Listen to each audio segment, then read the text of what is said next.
Hello guys, it is Teenage DC Fan back with another video, and in this video I will be reviewing the latest episode of DC's Legends of Tomorrow, titled Getaway.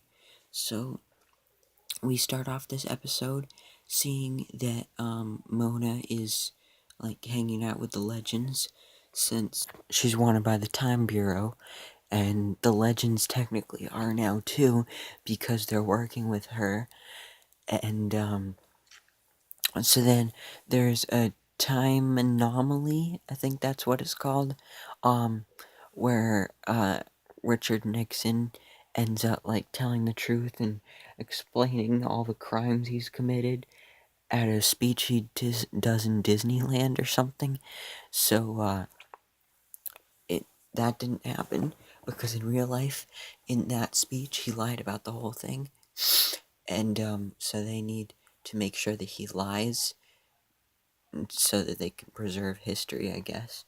So they need to go back in time, and then they go, and they kidnap Richard Nixon, and then Charlie uses her shape-shifting powers to disguise herself as the president, and then she kind of just stays there.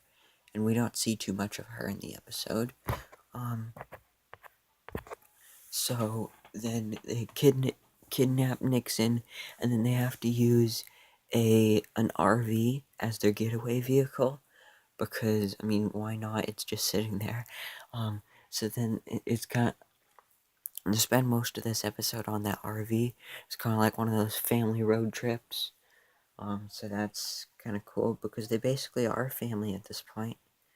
I mean, they've been together. This whole team of heroes has been together for like 4 years, I think.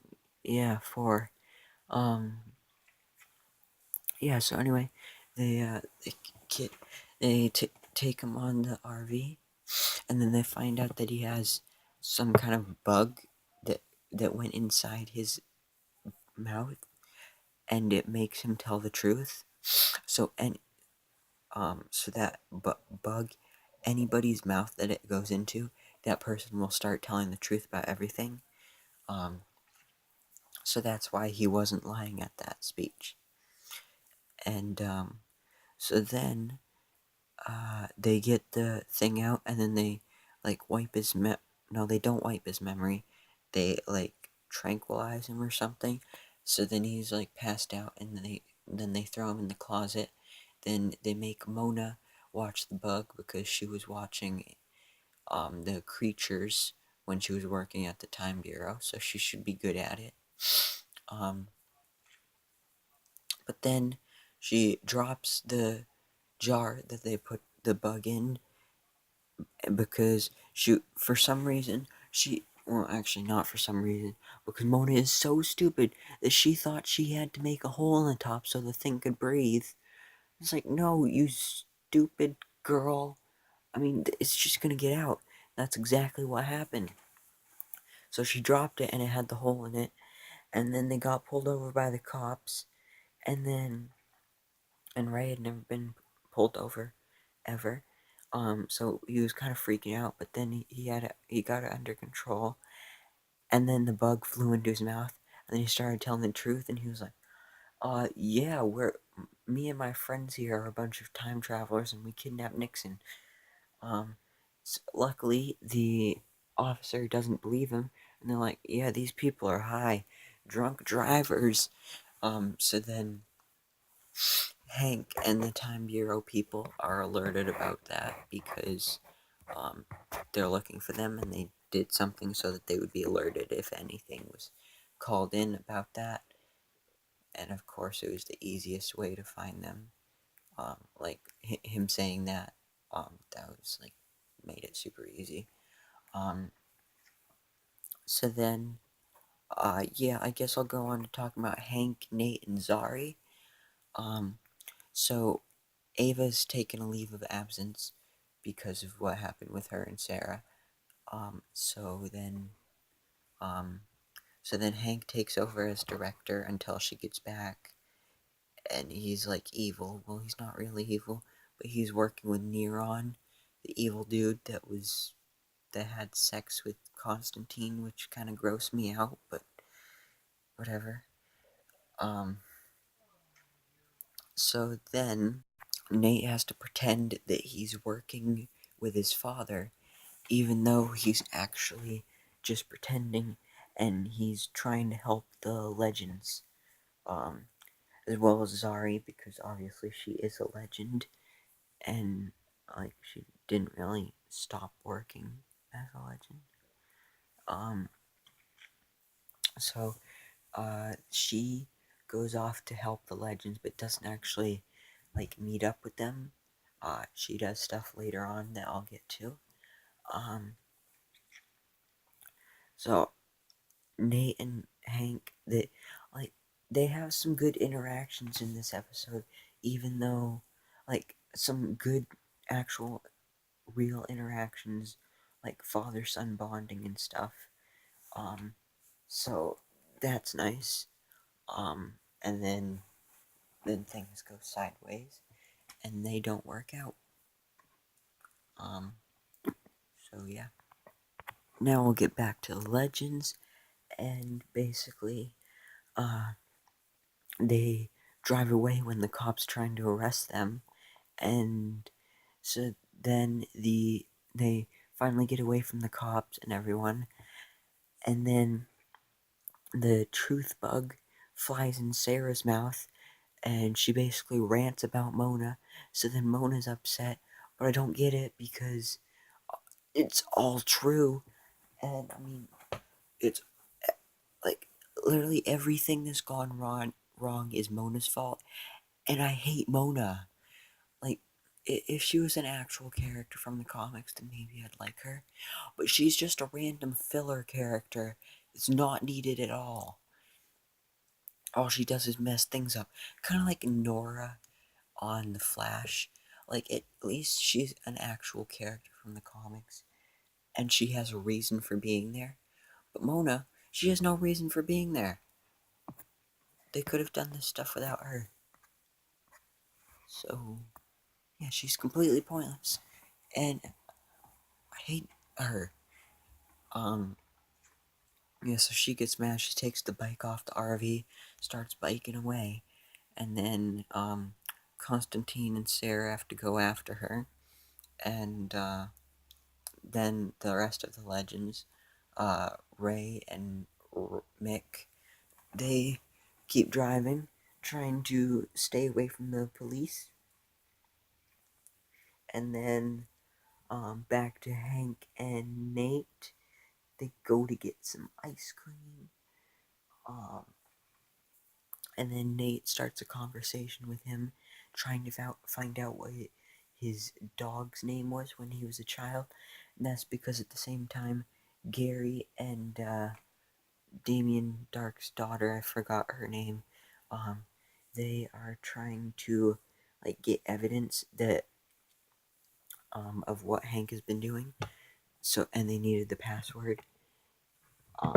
They needed to reset the password, and that was the thing they had to use to reset the password. So that's what they did, and they got it. Found out it was silver, and Nate got that reference because that was the name of the Lone Ranger's horse, and Hank liked to watch reruns of that. So, I mean, there were some good father-son bonding moments in this episode. Then there were also some bad father-son moments in this episode. Um, so anyway, then you get back to the legends with Sarah, Constantine, and Mona.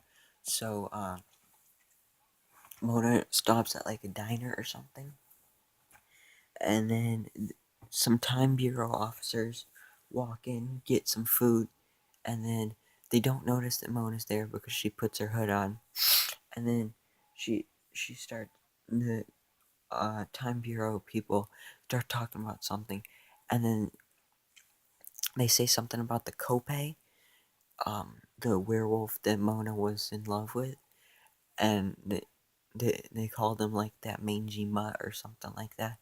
And so then, of course, she's got to mess everything up again. Got to blow her cover. So she stands up and she gets offended by this, and she's like, "His name is Kope," or whatever it is. So then she turns into a werewolf, almost kills those guys. Maybe she actually does kill those guys.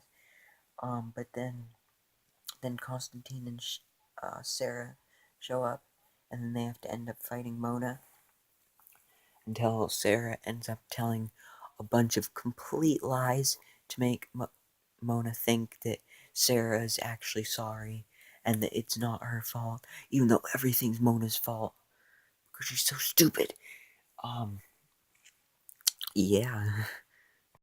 And then so they're all good there, but then Hank catches on to Nate, finds out that he's working with the Legends. So then he finds out where the Legends actually are in the RV, and they track them down, and they find them. And then Nate gets the truth bug in his mouth. Then he basically tells the truth, and it makes Hank sad because he feels like he's a bad father, and he's like, "I'm only doing this for you," even though it's actually making Nate's life worse. Um.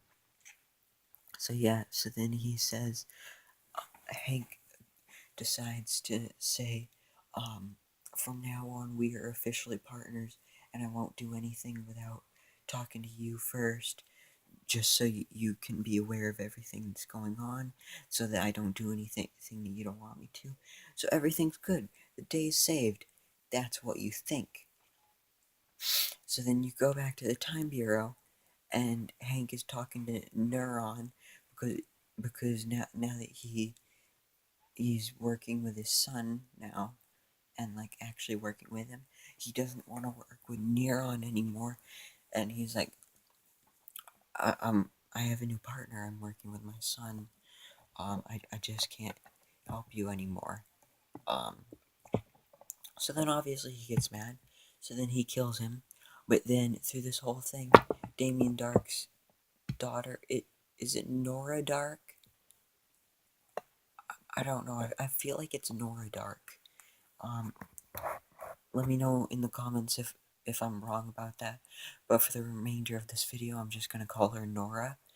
Um, so Nora, something's happening with her powers, so she can like see or sense this happening. So then somehow like she uses a lot of her power and she breaks out of the her cell, and then she runs into the room where Hank is, and he's already dead.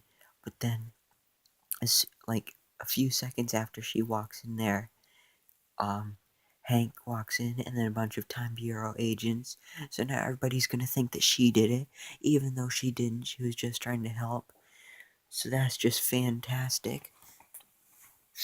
And that's pretty much where the episode ends. So Hank's dead. That's pretty sad, you know. He was just starting to be a pretty good guy, and then he just dies. Um, that's why you don't work with bad guys. Um, so yeah, this show still sucks, but right now the main reason is Mona. I hate Mona. You probably know that by now if you've been watching this whole video. And I'm thinking if you watch this show, then you probably feel the same. Uh, but anyway, thank you so much for watching, and please remember to like, comment, and subscribe. And please remember to and wow, brain fart. I hope to see you in my next video, so I can bestow all my DC knowledge upon you.